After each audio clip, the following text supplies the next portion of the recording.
One day, Stacy, Valerie, Carolyn, and Jason were at the park and came across an old man with a small tuft of gray hair and a walking cane.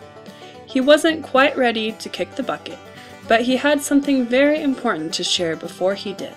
He looked into each of their eyes and said, "There's this man, the best guy you'll ever meet. Do you hear what I'm saying? The best guy you'll ever meet. In the house in Camarillo under this big W. You'll see him under this big W. Find him. He'll be the best guy you'll ever meet." The old man continued with some mumbo-jumbo talk, and then finally he decided to take a nap. The kids had no idea who the old man was talking about, but they knew that they had to find this man in the house under the big W.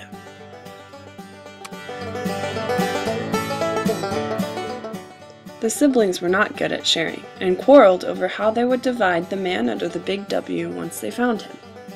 Finally, after about 30 minutes of fighting, J-Man spoke up and said, "Look, we've figured it 17 different ways, and every time we figured it, it was no good, because no matter how we figured it, somebody don't like the way we figured it. So now, there's only one way to figure it, and that is every man for himself." So all of them agreed, and they went their separate ways to find the man under the big W. While Stacy, the oldest of the kids, was planning out how to find the guy under the big W, a man on a tractor pulled up and offered her a ride. She hopped on, but something puzzled her. "Where did you get that funny accent? Are you from Harvard or something?" Harvard? Rather not. I'm English. "Sounds so foreign." Really? So after satisfying her inquiry, they continued on their way in search of the man under the big W.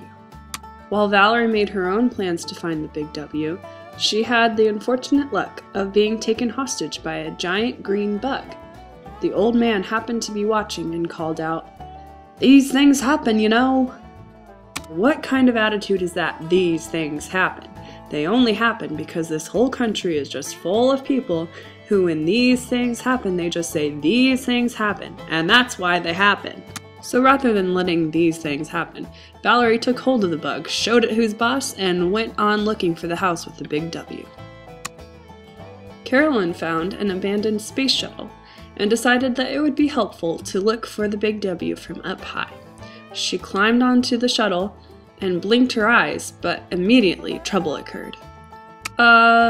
Just a minute. I can't see. Something's happened to my eyes. I can't see." The old man noticed her dilemma and suggested, "Try opening your eyes." And voila, problem solved. But although her vision was restored, it's safe to say she didn't cover much ground with her lack of space shuttling experience. Jason decided to borrow his buddy Sylvester's flaming red truck. While cruising the streets of Camarillo in search of the big W, he got a call from his mom, who was frantic and having difficulties working the TV remotes. Like the good son that he always is, Jason came to the rescue. "Mommy, you've got nothing to worry about. Your baby's coming. Your baby's coming to save you, Mama." Jay quickly solved the TV remote crisis and then took his mama with him on the quest to find the man under the big W. Stacy, Valerie, Carolyn, and Jason searched and searched the streets of Camarillo for the house with the big W. When they had finally given up, they all returned to their home and at the same time noticed that on their very own roof, the solar panels formed the shape of a big W. All along, the best guy they'd ever meet was their own dad. And it was true. Not only was he super smart and environmentally friendly for putting solar panels on his roof, but he was a hard worker. He was super strong and had a shiny head. He loved to play with them and always put his family first. He was a funny, kind, and loving man and had a big heart for all of his kids. Fortunately, dividing up the man in the house under the big W was no longer a concern, for there was plenty of him to go around. Their dad really was the best guy they'd ever meet, just like the old man said.